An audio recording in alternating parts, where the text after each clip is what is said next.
A lot of people don't think through the consequences of a political assassination. They're concerned with the assassination itself. They're concerned with the cover-up. They're concerned with the people responsible for the crime getting away safely. But they don't think through the extent to which the cover-up itself may implicate the government.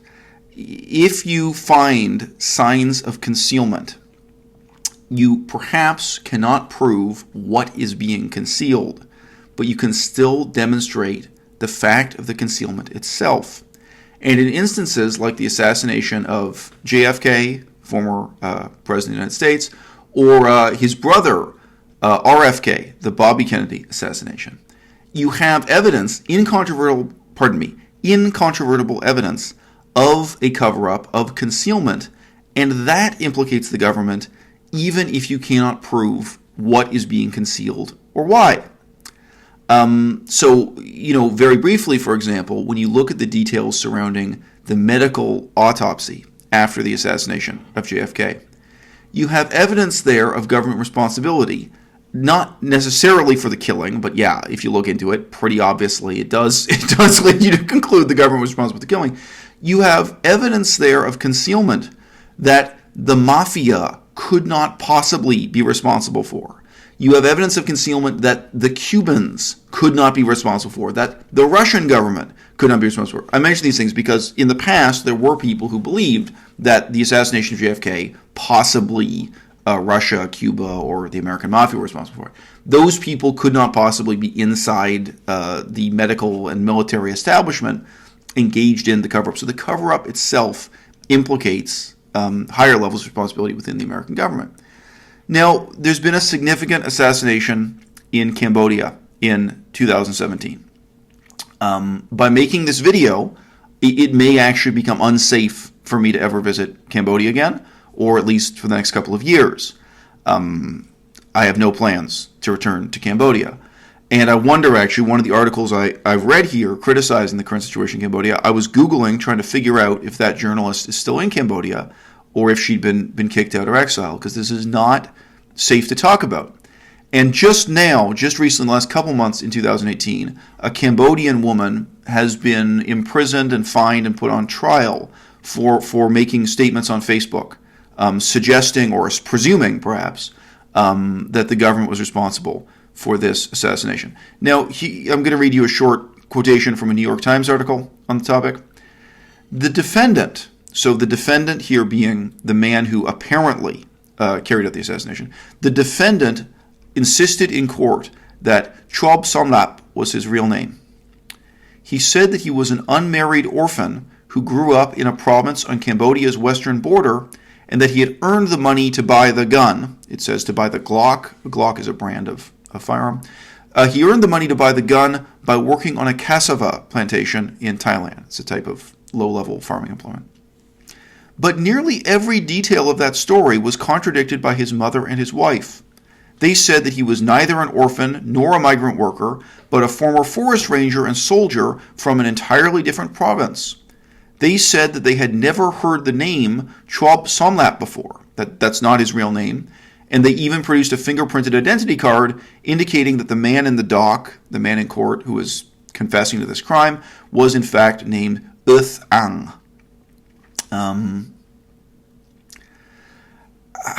Who else could arrange for someone using a false name to appear in court and take responsibility for this crime? So again, the assassination of RFK, Robert Kennedy, who was then running for president. So people normally call him Bobby Kennedy. He was then running for president of the United States. He wasn't yet president of the United States. Most people think he would have won the election. His assassination, it did have a patsy. There was a man who was assigned guilt, who was tried and convicted of the crime. But again, there are elements of concealment of evidence, cover-up, where if you simply look at the concealment, you don't need to speculate on what's being concealed. Who is capable of that concealment? Who is capable of contriving this situation within the Cambodian court and justice system to have fake identity papers, a fake identity, a fake conviction? Who could have arranged this? Not the mafia, not spies from Japan. This is the problem. And I just have to say this. The assassinations of RFK and JFK were amateur. The American authorities that engaged in that were laughably amateurish in carrying that out. It should be impossible for someone like me to figure out and assign responsibility. It should be impossible in Cambodia for the New York Times to have figured this out. But, I mean, perhaps nobody expects such a high level of competence from the government of Cambodia. But any illusions we might have about the omnipotence or very high level of competence of repressive state governments, these are actually instructive examples of. In fact, the assassination of JFK was so amateurish that I've often wondered if there wasn't dissent within the U.S. government, that people weren't being intentionally inept, that they weren't intentionally leaving breadcrumbs or signs of what was wrong because they wanted it to be figured out by the public. That some of the people following orders were only reluctantly following orders. So I'm going to read you a little bit more about the current situation in Cambodia.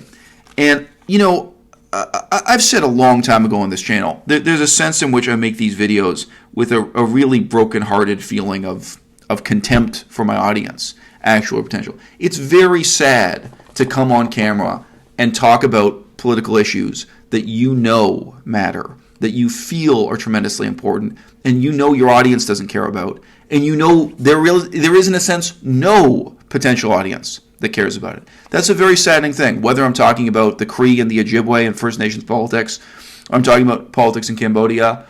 There is no audience for this content, and there is no government concern, and nobody cares.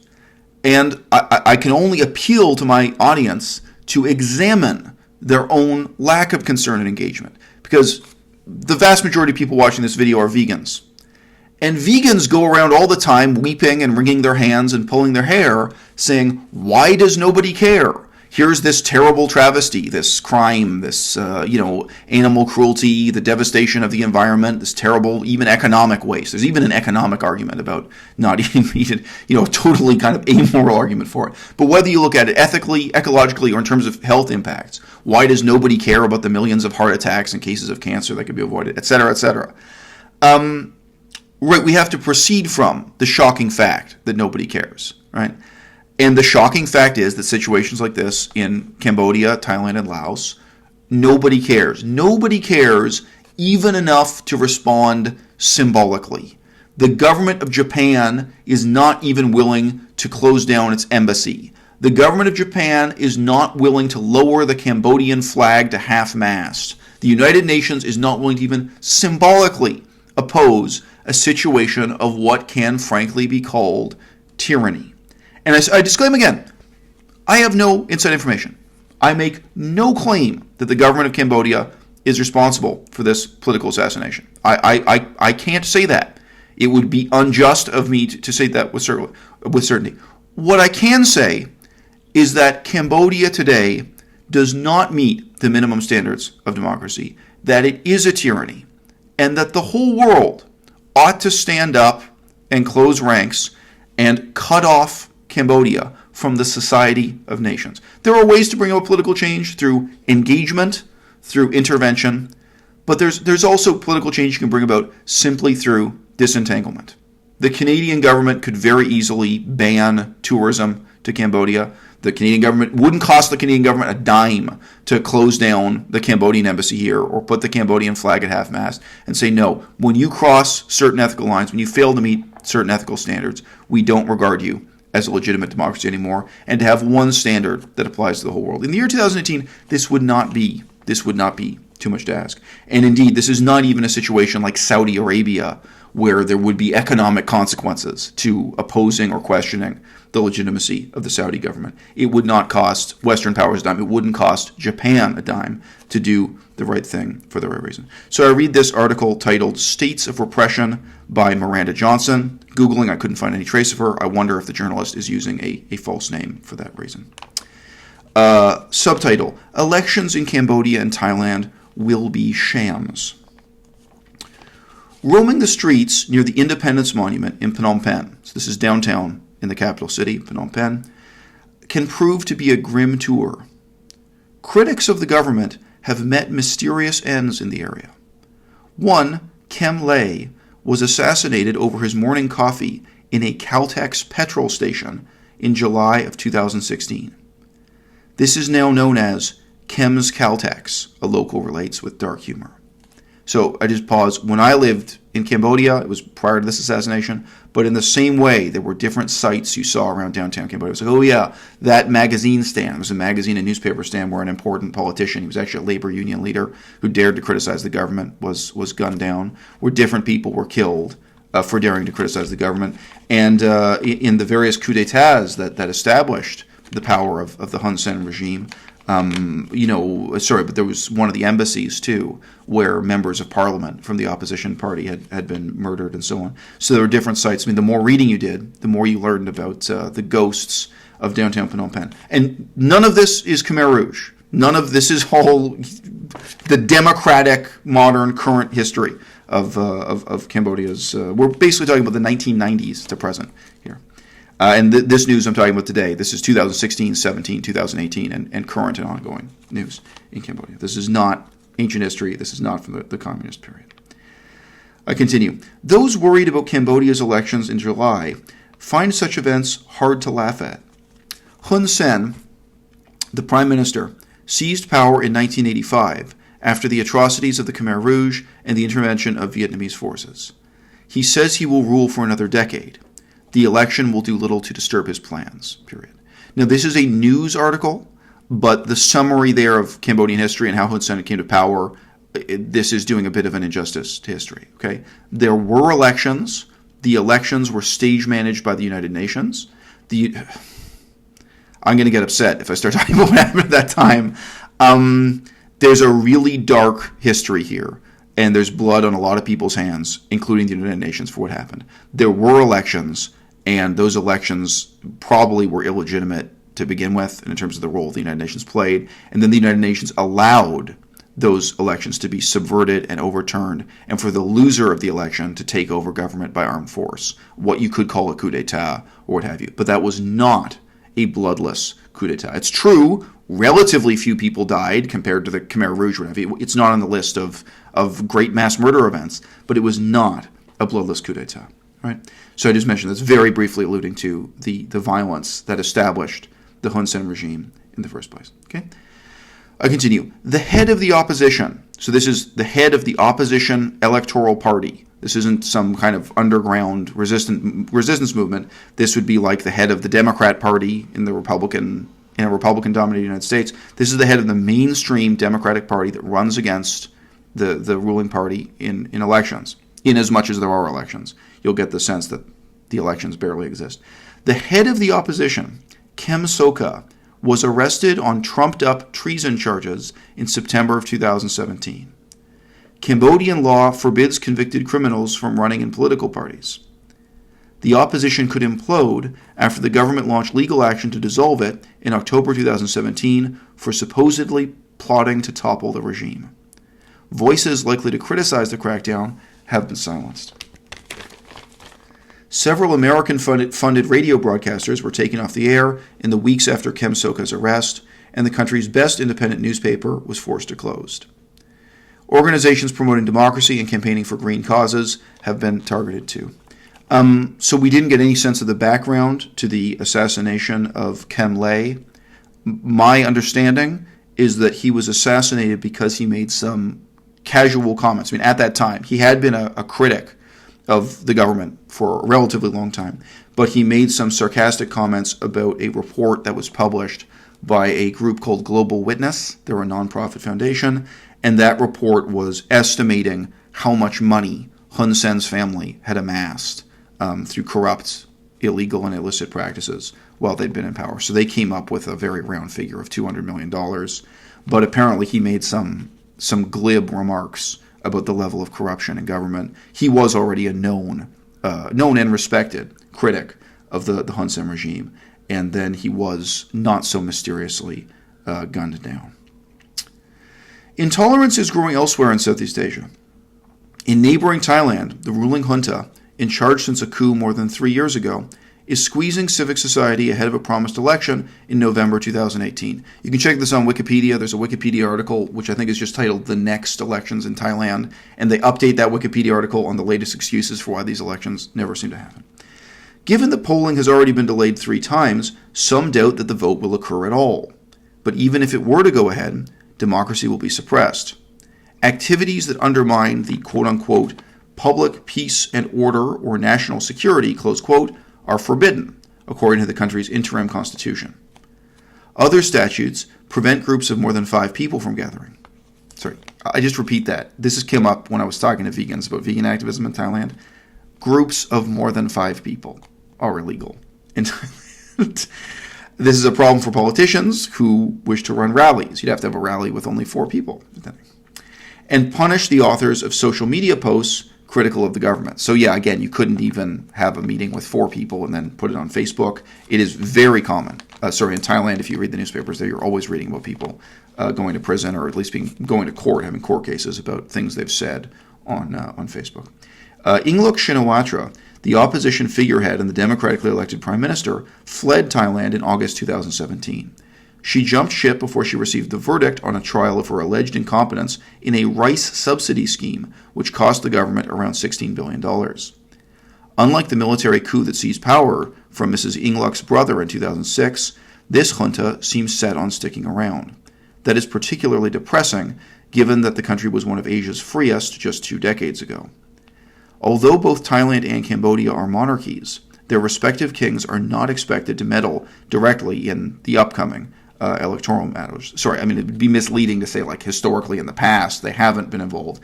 This is really just saying they're not expected to get involved in the next year in the events coming up. The Thai junta will glory in the forthcoming coronation. Sorry, this article, obviously from a few months ago. The Thai junta will glory in the forthcoming coronation of the country's new king, Mahavajiralongkorn. For cowed voters in Thailand and Cambodia, meanwhile, the year ahead promises to be anything but glorious. Of course, this doesn't mention the other country that must be mentioned there, which is Laos, Thailand, Laos, and Cambodia next door. Look, Thailand alone is a population of over 70 million people.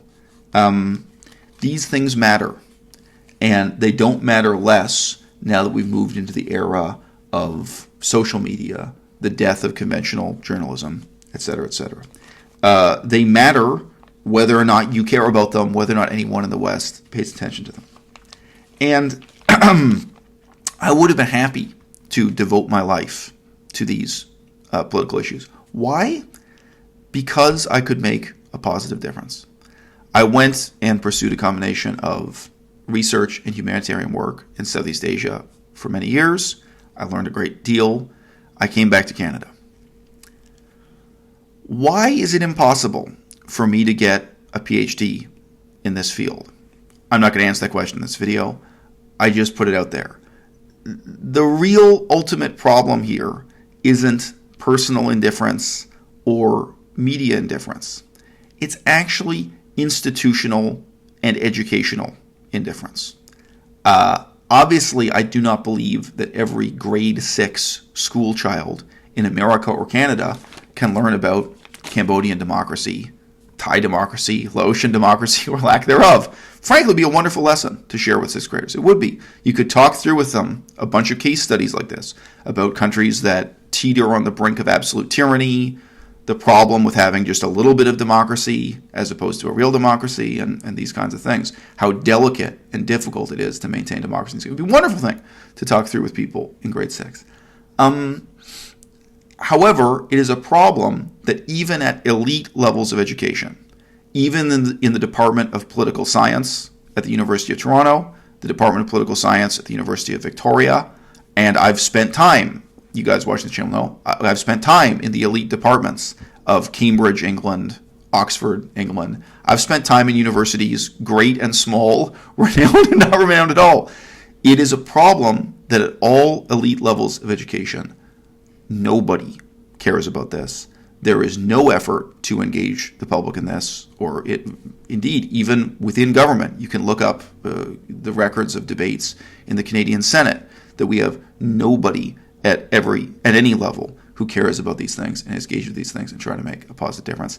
And it has been impossible for someone like myself, who independently, as an autodidact, self-learned, self-taught, went out and gained this kind of competence. It's impossible for me to take that competence and turn it into a credential and thus do something positive with it, make some kind of difference in the world, even if it is just as a critic and commentator, because you have to be outside of Thailand, you have to be outside of Cambodia, you have to be outside of Laos to be engaged with these things as a critic and a commentator. This falls in an interesting ethical category. Veganism is something everybody can do. It's not just grassroots. It's more grassroots than grassroots. It's grass dirt. What can I tell you? Anybody can do it. Anybody can make a positive difference. There are some ethical problems where your personal conduct can't make an ethical difference. This is the difference between veganism, where you can just change your diet, make a difference ecologically, ethically, and for your own health. If I want to reduce the number of accidents on the road, it's not enough for me personally to drive more slowly.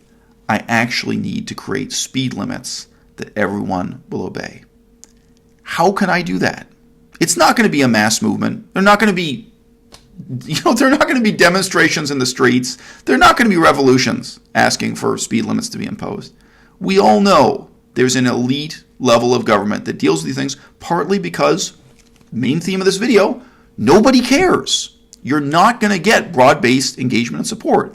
We all resign ourselves to the fact there's a small number of people with expert opinion and engagement in these issues who are going to sit down and research it and negotiate and discuss, well, should the speed limit be 60 or 40 on this street or that street? Who are going to look at the statistics for different types of accidents in different contexts. We're going to come to that. But we feel some comfort in imagining that there is sufficient expertise in our government, that there's sufficient engagement from some small elite of highly educated people to make those technical decisions.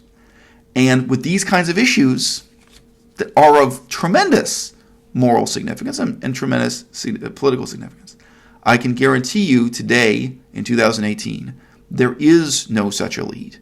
There is no chorus of opinion, no matter how small.